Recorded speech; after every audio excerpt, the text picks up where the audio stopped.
बिस्मिल्लाहिर्रहमानिर्रहीम। अस्सलाम वालेकुम स्टूडेंट्स। आज हम सब्जेक्टिव पार्ट करेंगे जिसके अंदर चैप्टर 1 से चैप्टर 6 तक के शॉर्ट और लॉन्ग कवर किए जाएंगे। लास्ट पार्ट के अंदर मैंने एमसीक्यू कवर किए थे आपके 120 एमसीक्यू, हर चैप्टर के अंदर से 20-20। तो बिना टाइम वेस्ट किए हम स्टार्ट करते हैं। पहले आप एमसीक्यू ज़रूर देख कर आइएगा। Define data communication. तो data communication are the exchange of data between two devices via some form of transmission medium such as wire or cable. तो वायर आर केबल या किसी भी ट्रांसमिशन मीडियम के थ्रू जो हम डेटा का exchange करते हैं दो डिवाइसेस के दरमियान, उसको हम कहते हैं data communication. What is the difference between half duplex and full duplex. तो हाफ डुप्लेक्स के अंदर जो हमारी ट्रांसमिशन हो रही होती है वो दोनों डिवाइसेस में ही होती है, यानी कि दोनों डिवाइसेस ट्रांसमिट भी करती हैं और रिसीव भी करती हैं, लेकिन एक ही टाइम पर नहीं कर सकती। जबकि फुल डुप्लेक्स के अंदर क्या होता है कि हम एक ही टाइम में ट्रांसमिट भी कर रहे होते हैं और एक ही टाइम में रिसीव भी कर रहे होते हैं simultaneously. List 4 fundamental characteristics of data communication. तो डेटा कम्युनिकेशन की हमारे पास कितनी कैरेक्टरिस्टिक्स हैं? वैसे तो बहुत सारी हैं, लेकिन 4 हमारे पास कौन सी हैं? Delivery, accuracy, timeliness and jitter. What is a protocol. तो अब प्रोटोकॉल क्या होता है? A protocol is a set of rule that govern data communication. Its key elements are syntax, semantics and timing. तो प्रोटोकॉल के अंदर वो सेट ऑफ रूल्स होते हैं जो डेटा कम्युनिकेशन को गवर्न करते हैं, सिंटैक्स, सिमेंटिक्स एंड टाइम। लैन और मैन में क्या फ़र्क है? लैन कवर करता है स्मॉल एरिया को, जैसे ऑफिस या बिल्डिंग। मैन, जो हमारा मैन है, वो कवर करता है हमारे सिटी को, यानी कि एक सिटी की डिफरेंट ब्रांचेस को। जबकि वैन हमारी पूरी दुनिया को कवर कर रहा होता है। Name 7 layers of OSI. तो ओएसआई की 7 लेयर कौन सी है? Physical, data link, network, transport, session, presentation and application. What is the primary function of network layer? Network layer क्या करता है? नेटवर्क लेयर रिस्पॉन्सिबल होता है सोर्स टू डेस्टिनेशन डिलीवरी के लिए। किसकी डिलीवरी के लिए? पैकेट की डिलीवरी के लिए। किसके थ्रू? अक्रॉस मल्टीपल नेटवर्क्स, जिसके अंदर हमारा लॉजिकल आईपी एड्रेस और रूटिंग इन्वॉल्व करता है। What is encapsulation? इनकैप्सुलेशन एक ऐसा प्रोसेस है जिसके अंदर हम एक एक्स्ट्रा लेयर ऐड कर देते हैं उसके हेडर के ऊपर इंफॉर्मेशन के, ताकि हमारी जो इंफॉर्मेशन है वो इनकैप्सूल हो जाए। Information to the data receive to the layer above it. Distinguish between logical address and physical address. तो लॉजिकल एड्रेस हमारे पास क्या होता है? फिजिकल एड्रेस को हम कहते हैं मैक एड्रेस। ये यूज़ होता है नोड टू नोड डिलीवरी के लिए।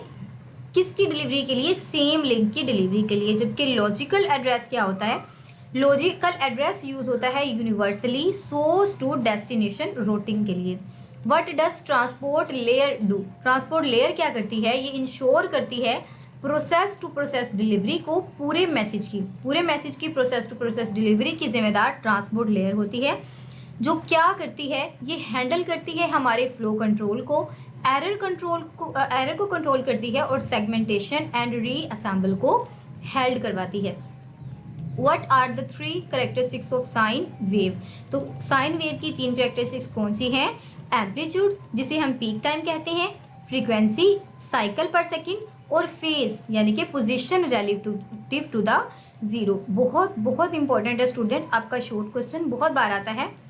Define bandwidth of a composite signal. तो बैंडविड्थ क्या होती है एक कंपोजिट सिग्नल की? Bandwidth is a difference between highest and lowest frequency contained in that signal. किसी भी सिग्नल के अंदर हाईएस्ट और लोएस्ट फ्रीक्वेंसी जो किसी भी सिग्नल की होती है उसे हम बैंडविड्थ कहते हैं। अटेन्युएशन क्या होती है? It is a loss of energy as a signal travel through a transmission medium due to resistance of the medium। तो resistance of the medium की वजह से जो लॉस ऑफ एनर्जी होता है किसी भी सिग्नल का जब वो ट्रांसमिट हो रहा होता है किसी ट्रांसमिशन मीडियम के थ्रू, उसे हम कहते हैं attenuation. State Nyquist theorem formula and its purpose. तो फार्मूला क्या होता है? ये एमसीक्यू के अंदर भी हमने पढ़ा है। अब इसका पर्पस क्या होता है? ये कैलकुलेट करता है थ्योरेटिकल मैक्सिमम बिट रेट को किसी भी नॉइजी चैनल के। What are 4 main component of latency? तो कंपोनेंट कौन से होते हैं? Propagation time, transmission time, queuing time and processing delay. What is a line code? Line code is a process of converting digital data into digital. तो line code हमारे digital को digital के अंदर ही कन्वर्ट करता है किसी भी ट्रांसमिशन के लिए। किसके ऊपर? फिजिकल मीडियम के ऊपर। Explain main steps in pulse code modulation. तो पल्स कोड मॉड्यूलेशन का पहला स्टेप होता है सैंपल करना, मेजर करना एनालॉग वोल्टेज को इंटरवल्स के ऊपर। क्वांटाइजेशन क्या होता है? Rounding to discrete level. और इनकोडिंग क्या होता है? Converting level to binary code. What is DC component problem in digital transmission? तो डिजिटल ट्रांसमिशन के अंदर डीसी प्रॉब्लम्स क्या होती हैं कि जब वोल्टेज लेवल रिमेन रहता है कांस्टेंट लॉन्ग टाइम्स के लिए, तो signal has zero frequency component. Signal के पास जीरो फ्रीक्वेंसी कंपोनेंट होता है जिसे हम डीसी कहते हैं, which can't pass through the certain system, जो सर्टन सिस्टम से पास नहीं कर सकता। तो यही होती है हमारी प्रॉब्लम जो डीसी कंपोनेंट के अंदर अक्कर हो जाती है। Difference between synchronous and asynchronous transmission. तो सिंक्रोनस ट्रांसमिशन के अंदर हम स्टार्ट और स्टॉप बिट को यूज़ करते हैं विदाउट आ शेयर्ड क्लॉक, जबकि सिंक्रोनस के अंदर एसिंक्रोनस के अंदर हम विदाउट क्लॉक यूज़ करते हैं, जबकि सिंक्रोनस के अंदर हम कंटिन्यूस बिट स्ट्रीम को यूज़ करते हैं एक सिंक्रोनाइज्ड शेयर्ड क्लॉक सिग्नल के साथ। Y स्क्रिम्बलिंग use? स्क्रिम्बलिंग जैसे हमारी B8GS एंड HD3 के अंदर होती है, वो क्यों यूज़ होती है? ताकि वो स्क्रिम्बल कर सके किसको? Scrambling replace long sequence of zero with defined pulse. तो स्क्रिम्बलिंग रिप्लेस करती है लॉन्ग सीक्वेंस जीरो को डिफाइंड पल्स पैटर्न के साथ, जो मेंटेन करते हैं सिंक्रोनाइजेशन को without changing the data bit, data bit को चेंज किए बगैर। Define digital to analog conversion. Digital to analog conversion, digital to analog conversion के अंदर क्या होता है? इट इज़ अ प्रोसेस, ये एक ऐसा प्रोसेस है ऑफ चेंजिंग वन करेक्टरिस्टिक, एक करेक्टरिस्टिक को चेंज कर देता है किसमें? Of an analog carrier signal, analog carrier signal को किसकी बेस पर? Information in digital data. तो क्या हमारा प्रोसेस होता है? एक ऐसा प्रोसेस जो एक करेक्टरिस्टिक को एनालॉग सिग्नल की बेस्ड पर इंफॉर्मेशन डिजिटल डेटा में चेंज कर देता है, ऐसे को हम कहते हैं डिजिटल टू एनालॉग। सिंपल। अब QAM क्या करता है? QAM stand for quadrature amplitude modulation. ये कम्बिनेशन है आस्क और PSK का, जहाँ पर हमारे एम्पलीट्यूड और फेज दोनों वेरी कर सकते हैं। Vary to maximize data transmission, data transmission को मैक्सिमाइज करने के लिए। Why is FM less susceptible to noise than AM? तो AM जो हमारा FM है वो लेस सस्पेक्टेबल टू नॉइज क्यों होता है? क्योंकि noise primarily effect signal amplitude, noise effect करता है हमारे सिग्नल के एम्पलीट्यूड को। Since FM store information in frequency variation rather than the amplitude, क्योंकि FM स्टोर करता है हमारी इंफॉर्मेशन को फ्रीक्वेंसी वेरिएशन की फॉर्म में बजाय इसके कि वो एम्पलीट्यूड की फॉर्म में करे। इससे क्या होता है? हमारी फिल्ट्रेशन ईजी हो जाती है और हमारा जो एम्पलीट्यूड है उसका जो नॉइज़ है यानी कि उसको जो स्पार्किंग है उसको हम बहुत इजीली कर सकते हैं। नेक्स्ट हमारे पास what is the concentration diagram. तो कॉन्सेंट्रेशन डायग्राम क्या होती है? एक ग्राफिकल प्रेजेंटेशन है किसकी? जो शो करती है हमारे एम्पलीट्यूड और फेज सिग्नल एलिमेंट को digital to analog modulation scheme. What is the purpose of carrier signal? तो कैरियर सिग्नल का पर्पस क्या होता है?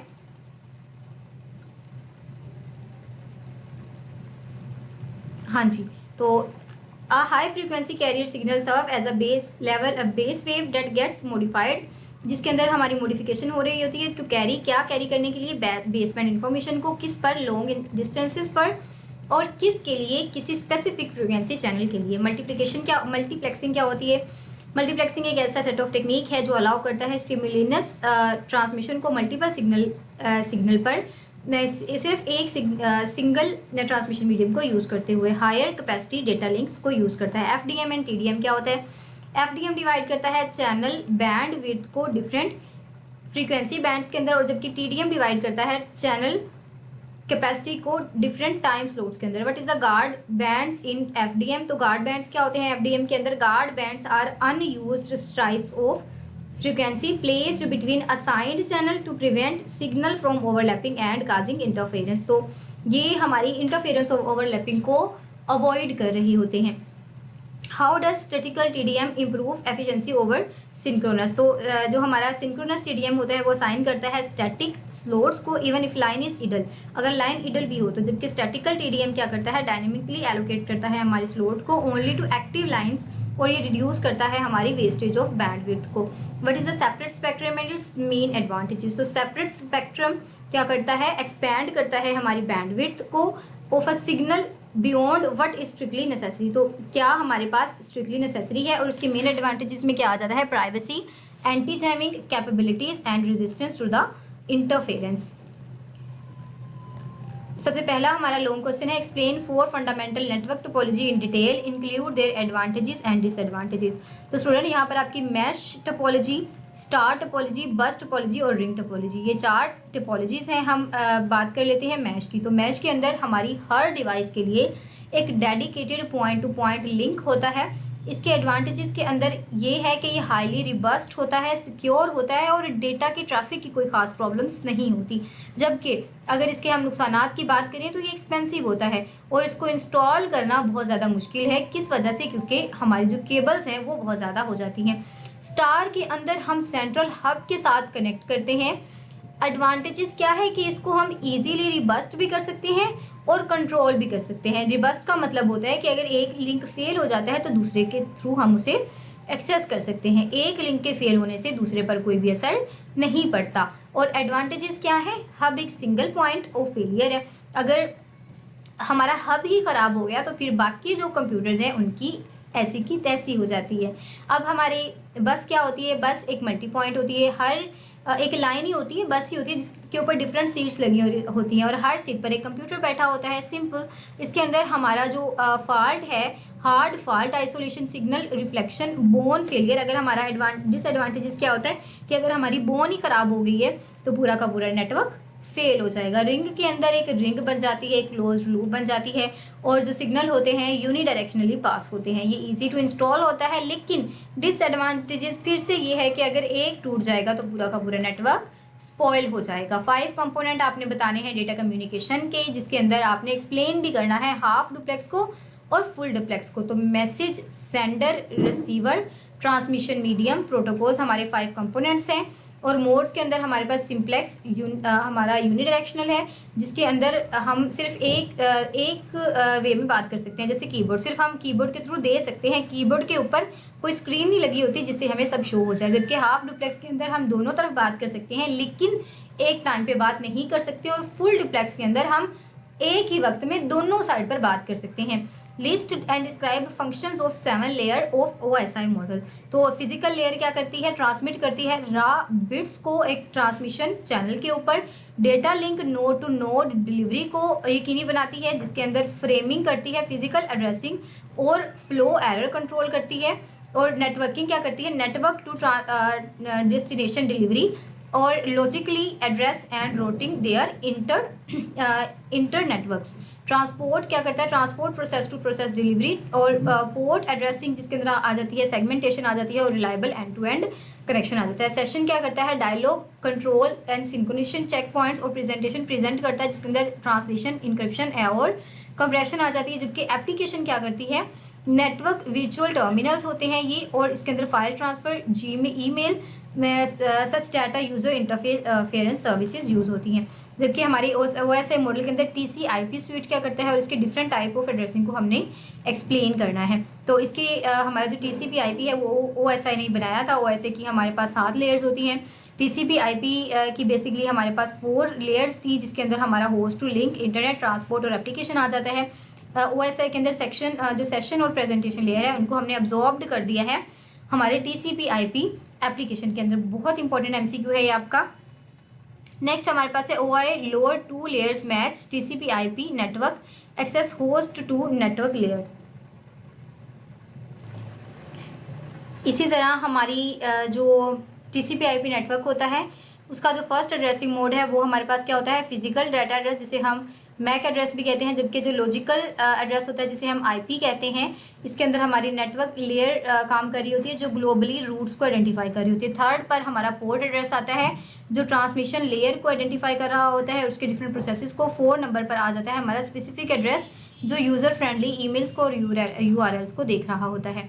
ट्रांसमिशन इम्पार्टमेंट्स की 3 चीज़ें हैं, attenuation, distortion and noise. Attenuation loss of signal energy होता है जिसके अंदर as a signal travel it overcome medium resistance losing power amplifier are use to boost it back and measured in decibel. तो इसको हम डेसिबल के अंदर major करते हैं। हमारा सिग्नल अगर सिग्नल की जो एनर्जी है वो लो हो जाए तो उसको हम अटेन्यूएशन कहते हैं। और इसको किस तरह से हम बचा सकते हैं एनर्जी को लो होने से कि हम ओवरकम कर लें रेजिस्टेंस के ऊपर, लूजिंग पावर के ऊपर, और एम्पलीफायर हम यूज़ कर लें उसको बूस्ट बैक करने के लिए। डिस्टॉर्शन क्या होती है कि alternate of the shape of the signal, हमारी सिग्नल की शेप ही चेंज हो जाए, हमने कहा कुछ है और वो हो कुछ और जाए। इसकी वजह से हमारी जो स्पीड वगैरह है उसको हम सेट करते हैं तो ये प्रॉब्लम फिक्स हो जाता है। और नॉइज़ के अंदर क्या होता है कि बहुत ज़्यादा, जिस तरह आप बात कर रहे होते हैं ना फ़ोन पर, तो बहुत ज़्यादा अगर शोर आ रहा हो तो आपको समझ ही नहीं आती कि अगला बंदा क्या कह रहा है, और ना ही अगले बंदे को समझ आती है कि आप क्या कह रहे हैं। और इसकी टाइप्स के अंदर क्या आ जाता है, थर्मल नॉइस आ जाता है, इंड्यूस्ड नॉइस आ जाता है, क्रॉस टॉक आ जाता है और इम्पल्स नॉइस आ जाता है।